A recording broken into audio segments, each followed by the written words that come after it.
Hello students, मैं S के सिन्हा। आप लोगों को बागेश्वरी इंस्टीट्यूट में स्वागत है। आज हम लोग एसएससी प्रीवियस ईयर, किरण प्रीवियस ईयर से नंबर सिस्टम को प्रारंभ करने वाले हैं और एक एक चैप्टर करके हम लोग सारे चैप्टर को 4 महीने का हम लोग टारगेट रखे हैं। 4 मंथ में हम लोग इसे कंप्लीट करने वाले हैं। आज हम लोग नंबर सिस्टम में टाइप 1 को करने वाले हैं। आइए हम लोग चलते हैं टाइप 1 में बिना देर किए हुए, और बहुत ही फास्ट हम लोग एक लॉजिक से सोल्व करेंगे। कहीं कहीं हम लोग ऑप्शन से भी सोल्व करेंगे और कोशिश करेंगे कि बहुत ही इजी वे में सवालों को सोल्व किया जाए। देखो, सबसे पहला क्वेश्चन हम लोगों को दिया हुआ है कि 433 गुने 456, 433 गुने 456 गुने 43n। कहता है कि n का कौन सा मान रखा जाए कि इकाई अंक n+2 होगा। ध्यान देना, n का मान ऐसा रखना है कि इकाई अंक जो हमारा है, इकाई अंक हमारा n+2 आ जाए। पहले देखो, इकाई अंक निकालने के लिए केवल इकाई अंक का प्रयोग करेंगे, यानी कि इन सभी चीजों का कोई मतलब नहीं निकलता है। 3 में 6 से गुना करोगे, 3 छक 18। ठीक है, 3 छक 18। अब देखो करना क्या है। 8 को ऑप्शन, अब ध्यान दोगे यहां पर ऑप्शन में हमारे पास है 1, 3, उसके बाद 8 और ये 6। अगर हम तुमसे कहें कि 8 में किसी भी संख्या से अगर गुना करोगे तो हमेशा इकाई अंक सम संख्या होगा, इसीलिए 1 और 3 हमारा नहीं होगा। अब कहोगे क्यों नहीं होगा? अगर हम लोग 1 रखेंगे तो 1 और 2 इकाई अंक 3 आना चाहिए, जो कि कभी भी संभव नहीं है। अगर हम लोग 3 रखते हैं तो 3 और 2 5, जो कि कभी भी संभव नहीं है।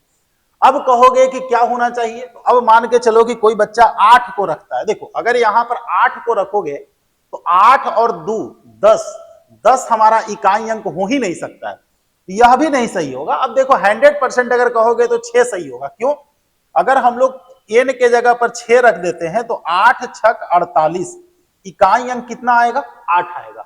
यानी कि 6 रखने के बाद इकाई अंक हम लोगों का 8 आ रहा है। इसका मतलब है कि जो 8 है वह 6 से 2 ज्यादा है। इस तरीके से यहां पर n का वैल्यू जो है हमारा 6 होने वाला है। बहुत अच्छा सवाल है, ठीक है। अन्यथा बारी बारी से तुम चाहो तो सारे ऑप्शन को रख करके चेक कर सकते हो। फिर भी हमें सारे ऑप्शन को रख करके चेक करने की कोई जरूरत नहीं है। इजी वे में हम लोगों का ऐसे ही काम चल जाएगा। नेक्स्ट में हम लोग देखते हैं, नेक्स्ट हमारा क्या कहता है। कहता है कि 22.4, ध्यान देना 22.4, जिसमें 4 पर रेकरिंग है। उसके बाद 11.567, जिसमें 6 और 7 पर रेकरिंग है। उसके बाद हमारा 33, ये माइनस हम लोगों को करना है, 33.59 और 9 पर रेकरिंग है। देखो, जब भी तुम लोगों को रेकरिंग का जोड़ घटाव आएगा तो माइंड में एक चीज सेट कर लो कि हमें देखना यह है कि अधिकतम कितने अंकों पर रेकरिंग नहीं है। तो कहोगे कि सर यहां पर तो 1 अंक पर रेकरिंग नहीं है, यहां पर 1 अंक पर रेकरिंग नहीं है। नहीं, यानी कि हमारा जो आंसर होगा, डेसिमल के बाद 1 अंक ऐसा होगा जिस पर रेकरिंग नहीं होगा। उसके बाद हम लोग देख रहे हैं कि यहां 1 अंक पर रेकरिंग है, यहां 2 अंक पर रेकरिंग है और यहां 1 अंक पर रेकरिंग है। 1 2 और 1 का 1 2 1 का हम लोग एलसीएम निकालेंगे, जो कि 2 होगा। यानी कि 2 अंक हमारे पास ऐसे होंगे जिस पर रेकरिंग होगा। तो देखना है कि डेसिमल के बाद ऐसी कौन सी संख्या है जिसमें 1 अंक बिना रेकरिंग का और अंतिम 2 अंक रेकरिंग के साथ हो। तो ऐसे केस में कहोगे कि सर 4 नंबर का ऑप्शन हमारे लिए बेहतर होगा, क्योंकि इसमें 2 अंकों पर रेकरिंग है और 1 अंक पर रेकरिंग नहीं है। ठीक है, बाकी हम लोग आगे चलेंगे। कहीं क्वेश्चन अगर हम लोगों को आता है तो जोड़ करके भी हम लोग देख लेंगे। नेक्स्ट में हम लोग आते हैं। अब देखो, यहां पर क्वेश्चन को ध्यान से पढ़ना है। चलिए,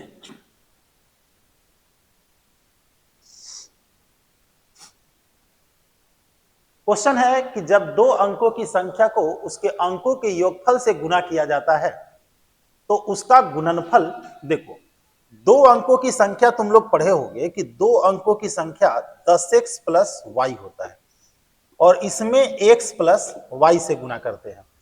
अगर इसके अंक को पलट देंगे, नहीं, जैसे दो अंकों की संख्या तुम लोग लिखते हो तो 10x प्लस वाई लिखते हो, यानी कि दहाई अंक में 10 से गुना करके इकाई अंक को जोड़ेंगे, और अंक अगर पलट जाएगा तो ये हमारा 10y प्लस x होगा, और इसमें अगर हम लोग x प्लस वाई से गुना करते हैं तो यहां पर हमारा आता है 424 और यहां पर हम लोगों को आता है 280।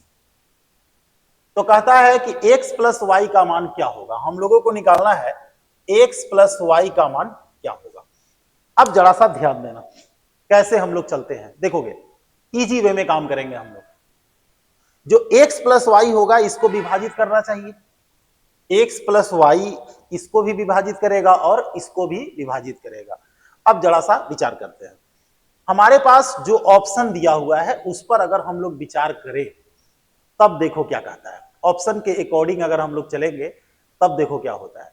जैसे अगर हम लोग 6 से भाग देने की बात करें, अगर x प्लस वाई अगर 6 होगा तो x प्लस वाई अगर 6 रखोगे तो 6 से भाग देने के बाद कोई संख्या आएगा, लेकिन 6 से ये कट नहीं रहा है। तुम लोग देख लो, 6 7 42, 6 से नहीं कट रहा है। अगर 6 से नहीं कट रहा है यानी कि 3 से ही नहीं कट रहा है तो 9 से भी नहीं कटेगा। अब दो ऑप्शन है, या तो 8 आंसर हमारा होगा या तो हमारा 7 आंसर होगा, या तो 8 होगा या कितना होगा 7 होगा। क्यों?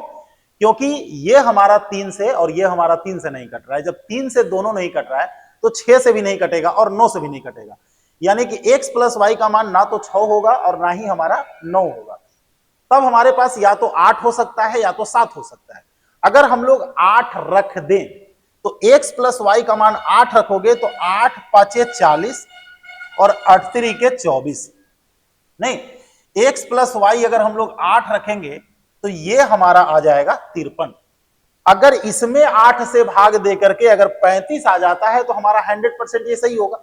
8 से भाग देंगे, 8 3 के 24, 4 बचेगा, 8 5 40। अब तुम लोग ध्यान से देखो, ये पहली संख्या हमारा 53 है और अंक को पलटने के बाद 35 है। देखो 53 को पलटोगे तो 3 और 5 हमारा 35 हो जाएगा, यानी कि x प्लस वाई का मान हमारा यहां पर कितना होने वाला है, 8 होने वाला है। ठीक है, नेक्स्ट में हम लोग आते हैं। देखो नेक्स्ट में यहां पर कहानी क्या है ये हम लोग समझने की कोशिश करते हैं। देखो यहां पर जोड़ने के लिए हम लोगों का क्वेश्चन आ गया है, कह रहा है कि 0.312 एक दो पर रेकरिंग है, इसीलिए एक दो को हम लोग लिख लेंगे, 2-3 बार तुम लोग लिख लेना। ठीक है, उसके बाद हमारे पास 0.415 है, 1.5 पर रेकरिंग है, इसीलिए 1.5 को हम लोग लिख लेते हैं। उसके बाद तुम लोग देख रहे हो कि 0.309 9 पर रेकरिंग है, इसीलिए 9 को हम लोग ऐसे लिख लेते हैं। नहीं, अब देखो यहां पर हम क्या बोले कि हमें जो है 2-3 बार जो है हम लोगों को एक्स्ट्रा लिख लेना है। अब उससे क्या होगा तुम लोगों को पता चल जाएगा। एक बात तो पक्का है कि अगर ये डेसिमल में आंसर होता तो हम लोगों को दिक्कत नहीं होता, क्योंकि ये डेसिमल में नहीं दे करके ये जो हमारे पास है ये हमारा फ्रैक्शन में है, इसीलिए पहले हम लोग जोड़ते हैं।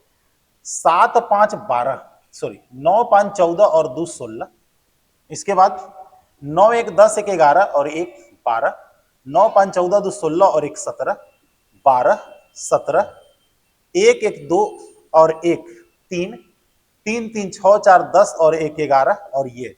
अब तुम लोग ध्यान से देखना कि 72 72 हमारा बार बार क्या हो रहा है, रिपीट हो रहा है। इसका मतलब है कि जब 72 72 हमारा रिपीट हो रहा है, इसका मतलब है कि हमारा आंसर यही होगा 1.1372। ठीक है, जिसमें 7 2 पर रेकरिंग है। अब सवाल उठता है कि अगर 7 2 पर रेकरिंग है, इसे अगर हम लोगों को भिन्न में बदलना है तो भिन्न में बदलने के लिए हम लोगों को क्या करना होगा। भिन्न में बदलने का तरीका है कि जितने अंकों पर रेकरिंग है उतना बार तुम लोग 9 लिख दोगे। 2 अंकों पर रेकरिंग है 2 बार 9, और जितने अंकों पर रेकरिंग नहीं है उतना हम लोग 0 दे देंगे। ठीक है, नीचे हम लोग ये लिख देंगे। उसके बाद इसमें से हमें घटाना भी है, तो रेकरिंग के पहले जितना है सबको घटा देंगे। तो ये 1 1 3 113 को घटा देंगे। चलो 12 से 3 को घटाएंगे हमारा 9 होगा, 6 में से 1 घटाएंगे हमारा 5 होगा। उसके बाद यहां पर 3 है, 3 में से 1 को घटाएंगे हमारे पास 2 होगा, और लास्ट में हमारे पास 11 है और इस तरीके से 9900, 9 से कटेगा 1100 बार में और 9 से यहां पर देखोगे, ठीक है, 12 नवा 78 से, ठीक है, 12 नवा 78 से बच गया 4, नहीं, हम लोग एक बार कंफर्म होकर के घटा करके देख लेते हैं। अच्छा चलो मिल गया। इसके बाद हम लोगों को यहां पर देखो यार, हमें लगता है कि एक बार हम लोगों को जोड़ घटाव चेक कर लेना चाहिए। देखो यहां पर 0 हो रहा है और यहां पर अगर 0 हो रहा है तो कुछ ऐसा होगा, 11 नवा 99 बच जाएगा। अगर हम लोग इसको घटा दिए, हाँ चलो 11 नवा 99 3 बच जाएगा, नहीं, और 3 पर हमारा, यार एक बार हम लोग इसको फ्रेश में घटा लेते हैं, ऐसे हम लोगों का सॉल्यूशन हो चुका है, ठीक है। चलो चेक कर लेते हैं एक बार। 9 5 14 2 16, 3 1 9 1 10 1 11 और 1 12, 9 5 14 2 16 1 17, 9 1 10 1 11 1 12, 9 5 14 2 16 1 17, 1 1 2 और 1 3, 6 4 10 के 0 1।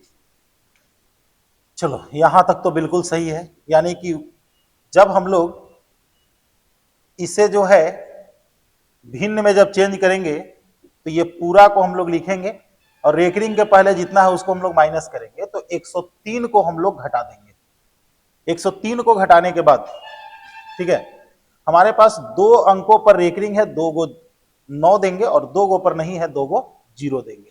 यहां से घटाने के बाद ये हमारा 9 हो जाता है, ये हमारा 6 हो जाता है, ठीक है, क्योंकि देखो यहां पर 6 से 0 को घटाएंगे तो हमारा जो है ये होगा और यहां पर हमारे पास 2 होगा, ये 0 होगा और ये 1 होगा। इसके बाद हम लोगों को अब ध्यान से देखना, 9 से ये कटेगा 1100 बार में, 9 से 11 नवा 99 3 बच जाएगा, 9 चौके 36 और 1, यानी कि 11 41 बटा 1100 हमारा आंसर हो जाएगा, ठीक है। तो क्योंकि सब में हम लोग देख रहे थे कि बट्टा में 1100 ही है, इसीलिए थोड़ा सा हम लोगों को अलर्ट रहना पड़ेगा। नेक्स्ट में हम लोग आते हैं।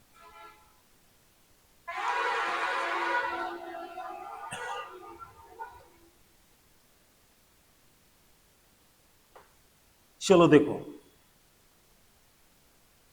दो संख्याओं का योग 25 है और उसका गुणनफल 144 है। यार बड़ा आसान काम है, 16 में 9 को जोड़ोगे तो 25 होगा और 16 में 9 से गुना करोगे 144 होगा। हमसे कह रहा है कि दोनों संख्याओं का अंतर कितना होगा, यानी कि 16 से 9 को घटा देंगे हमारा 7 हो जाएगा और 7 हम लोगों को यहां पर दिख रहा है, ठीक है।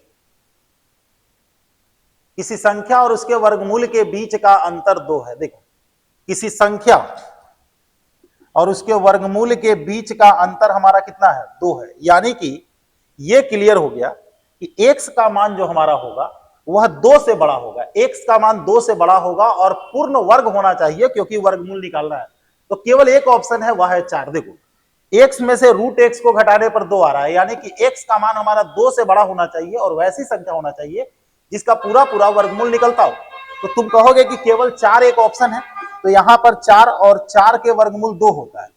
4 के वर्गमूल 2 को घटाएंगे, रिजल्ट हमारा कितना आने जा रहा है, 2 आने जा रहा है। चलो यहां पर हम लोग आते हैं, 99 में 99 से गुना करके 1 घटाना है, ठीक है। तो 99 में 99 से अगर गुना करोगे तो देखो 99 में 99 से अगर गुना करके हम लोग अगर 1 घटाते हैं, 99 में 99 से गुना करते हैं 9801 होता है, 1 घटा दो, रिजल्ट हमारा 9800 होगा। अब कहोगे कि सर 9 वाले का गुना करने के लिए आप सिखा दीजिए, तो बिल्कुल तुम लोग यहां पर सीख सकते हो। देखो ये तुम्हारे पास 9 कितना बार है, 4 बार है, तो तुम 3 बार 9 लिख दोगे, नहीं उसके बाद 1 बार तुम लोग 8 लिखोगे और 3 बार ही तुम लोग 0 लिखोगे और लास्ट में 1 लिख दोगे। देखो 9 81 लिखा गया, और 4 बार 9 है तो 3 बार 9 लिखोगे और 3 बार तुम लोग 0 लिखोगे। तो क्लियर हो गया कि जितना बार 9 है एक कम बार 9 लिखेंगे और उतना ही बार 0 लिखेंगे। बस यहां पर 8 और यहां पर 1 हम लोगों को हर जगह लिख देना है। चलो 8 नंबर का क्वेश्चन। 8 नंबर का क्वेश्चन क्या है, ये हम लोग अब विचार करेंगे। देखो, एक संख्या x दूसरी संख्या y के 3 गुनी है।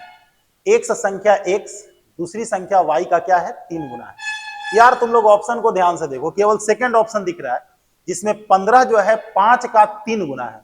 नहीं, x बराबर 15 और y बराबर 5 लिखोगे तो जो हमारा 15 है वह 5 का 3 गुना है, और 15 और 5 को जोड़ोगे तो हमारा 20 भी हो रहा है। इसीलिए सेकंड ऑप्शन हम लोगों का सही है, ऑप्शन से काम चल जाएगा। अब देखो यहां पर 1801 में 1801 से गुना करना है, यानी कि 1801 का स्क्वायर निकालना है। तो पहले 18 का स्क्वायर तुम लोग 324 लिख दोगे, और 18 में 1 से गुना करोगे तो 18 गुने 1 18, और फिर 2 से गुना कर देना तो 18 दूनी 36, और 1 का स्क्वायर 01 होता है। देखो कोई ऑप्शन ऐसा दिख रहा है या नहीं दिख रहा है? 324, 36, 0 और 1। आसान सा क्वेश्चन था। चलो यहां पर आते हैं, कहता है कि कौन सी संख्या 24 से विभाज्य है। देखो 24 से जो संख्या विभाज्य होगा, पहले हम ऑप्शन लिखते हैं 3 8 2 1 1, 3 8 1 2 1, 3 2 1 1 8 और 3 1 1 2 8। देखो 24 से कटने के लिए 3 और 8 दोनों से कटना चाहिए। 24 से कटने के लिए 3 और 8 दोनों से कटना चाहिए। तो अब बताना कि 8 से ना ये कटेगा ना ये कटेगा। इसकी बात करोगे तो ये 4 से ही नहीं कट रहा है। 4 से कटने के लिए अंतिम 2 अंकों को चेक किया जाता है। तो जब ये 4 से ही नहीं कट रहा है तो यार 8 से कहां से कटेगा? इसका मतलब हमारे पास आंसर कौन होगा? ये होगा। अब देख सकते हो कि ये ऑप्शन हमारा है सेकंड। 196 के कितने गुणनखंड है जो 4 से विभाज्य है? देखो 4 से तुम लोग 196 में भाग दे देना। जब भाग दोगे तो 4 चौका 16, 3 और 6 4 9 36। ठीक है, तो जिससे विभाज्य कहेगा उससे भाग दे देना। अब 49 का हम लोग फैक्टर करेंगे तो 7 के पावर 2 होगा। नियम है कि पावर में 1 जोड़ करके अभाज्य गुणनखंड करेंगे, और पावर में 1 जोड़ करके गुना करते हैं। गुणनखंडों की संख्या तुम लोग अगर पढ़े होगे तो, नहीं ऐसे हम लोगों को आगे भी क्वेश्चन आएगा, हम लोग डिस्कस करेंगे। क्योंकि यहां पर हम लोग प्रैक्टिस वर्क कर रहे हैं, इसीलिए हम लोग जो है इसमें हर एक क्वेश्चन के लिए हम लोग जो है इंटरनली नहीं घुसेंगे, नहीं तो पता चलेगा कि हम लोग 5 क्वेश्चन करने में ही पूरा टाइम को बर्बाद कर दिए। तो यहां पर 2 में 1 जोड़ोगे 3 होगा। चूंकि अकेला है, किसी से गुना करने की जरूरत नहीं है, इसीलिए हमारा 3 आंसर होगा। 11 नंबर के क्वेश्चन में आते हैं। किसी अनुपात में प्रथम और चतुर्थ पद का गुणनफल। देखो जब तुम लोग समानुपाती लिखते हो, जब तुम लोग क्या करते हो, समानुपाती लिखते हो, जैसे मान करके चलो कि x अनुपात y जो है समानुपाती है, नहीं a अनुपात b का, तो हम लोग क्या करते हैं x बटा y बराबर a बटा b करते हैं। इसमें इससे गुणा करते हैं xb बराबर ya, यानी कि पहला में चौथा से और दूसरा में तीसरा से गुणा करते हैं। तो पहला और चौथा को गुणा करके 70 है। इसका मतलब यह हुआ कि दूसरा में तीसरा से गुणा करके, दूसरा में तीसरा से गुणा करके भी हम लोगों का 70 ही होगा, और दूसरा में तीसरा से गुणा करके हम लोगों को दिया हुआ है 3.5x। देखो ये पहला में चौथा से गुणा किया गया है, ये दूसरा में तीसरा से गुणा किया गया है, दोनों दिया हुआ है। अब ये कटेगा हमारे पास कितना बार में? 20 बार में, यानी कि x का मान हमारे पास कितना हो गया? 20 हो गया। चलो यह आसान सवाल है। दो संख्याओं का योगफल 12 है और गुणनफल, तो योगफल 12 का मतलब 9 और 3 12 होता है, और गुणनफल 27 का मतलब 9 और 3 हमारा 27 होता है। तो संख्या जो टूट रहा है किसमें टूट रहा है? तो कहता है कि उसके घनों का योगफल क्या होगा। तो 9 का क्यूब हमारे पास 729 होता है, और 3 का क्यूब हमारे पास 27 होता है। इस तरीके से 756 हमारा रिजल्ट हो जाएगा। ठीक है, अब हम लोग आते हैं 13 नंबर के क्वेश्चन में देखना, 13 नंबर का क्वेश्चन जो है हमारे पास क्या कहता है। हाँ, कहता है कि जब 13 को 75 और 12 के मध्यानुपात से घटाया जाता है। देखो, मध्यानुपात निकालना बड़ा ही आसान काम है ना। मध्यानुपात अगर निकालना होगा तो दोनों को गुणा करके हम लोग वर्गमूल कर देंगे। तो मध्यानुपात निकालने के लिए हम लोग कुछ ऐसे करेंगे, इस तरीके से ये हमारे पास मध्यानुपात हमारा 30 होगा और संख्या को हम लोग मध्यानुपात से घटा रहे हैं, 13 को घटा देंगे तो हमारे पास आंसर कितना होगा, 17 होगा। अब देखो, ये तो हम लोगों का क्वेश्चन रिपीट हो गया, ऑलरेडी हम लोग पहले कर लिए थे, जो कि बी ऑप्शन आया था, नहीं सेकंड ऑप्शन आया था, ये रिपीटेड क्वेश्चन है। तो इस तरीके से टाइप 1 यहां पर हम लोगों का कंप्लीट होता है। अगले क्लास में जब हम लोग चलेंगे तो टाइप 2 को करेंगे और एक एक करके हम लोग हर एक टाइप को यहां पर कंप्लीट करने जा रहे हैं। बस कोशिश ये करना है कि हम लोगों का टारगेट यहां पर एसएससी का है।